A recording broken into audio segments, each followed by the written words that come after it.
Alright, just a quick video. I think this is the final form of my splitter for this 2025 season. I think I'm done mucking around with it. Changes that I did from the stock Racebred splitter.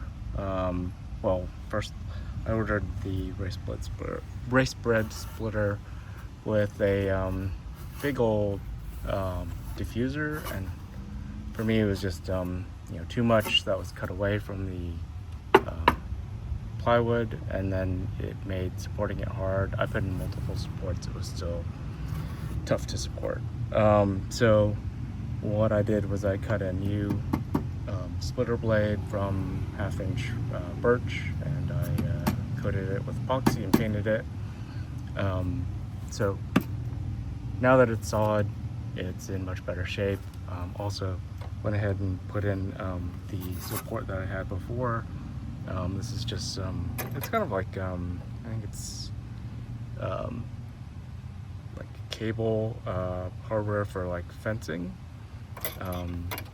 I don't remember what they called this, but I got it off of Alibaba. I couldn't even find it on Amazon.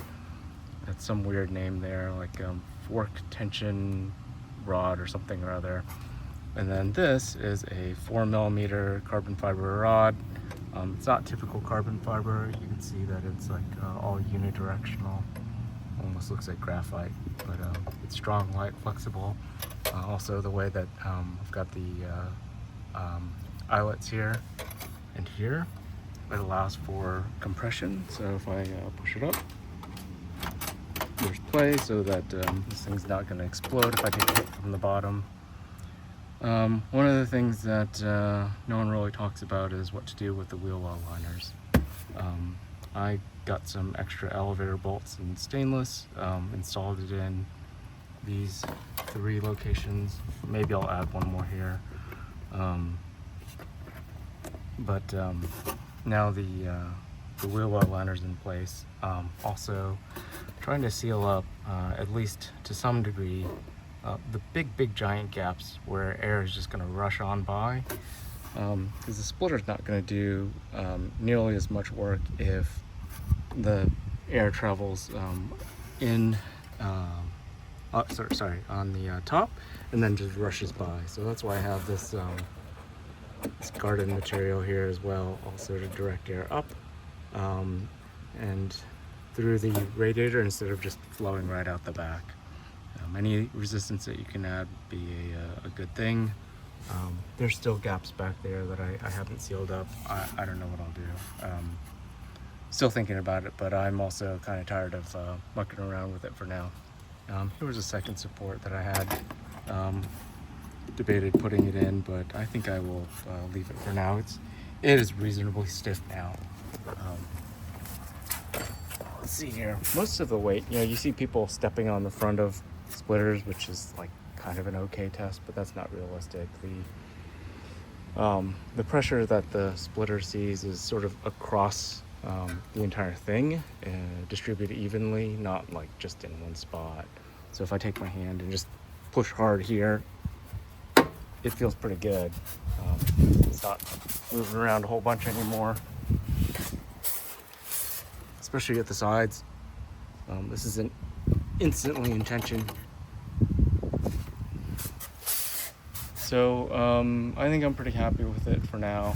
I did add this aluminum stock across the middle with just the braces. It's still pretty flexy with 1/2" birch, which is essentially what the Racebred splitter is, and there's nothing wrong with that. You just have to reinforce it some to get the stiffness that you want for your car.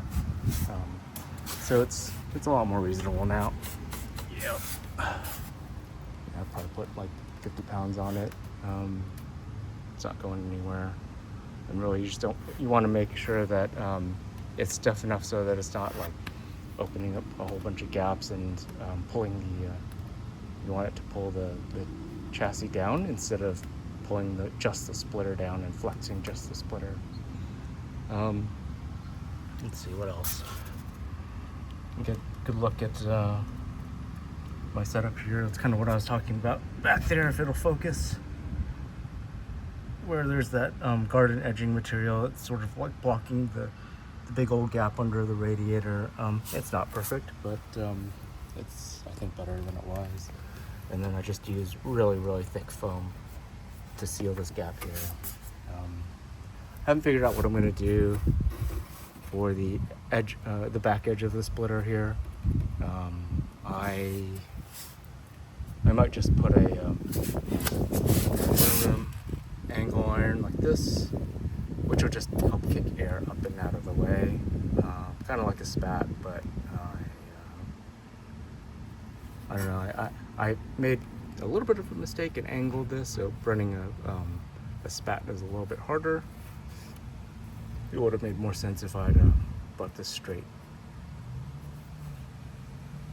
That'll be the next version, I guess. But like I said, I'm kind of tired of mucking with it for now.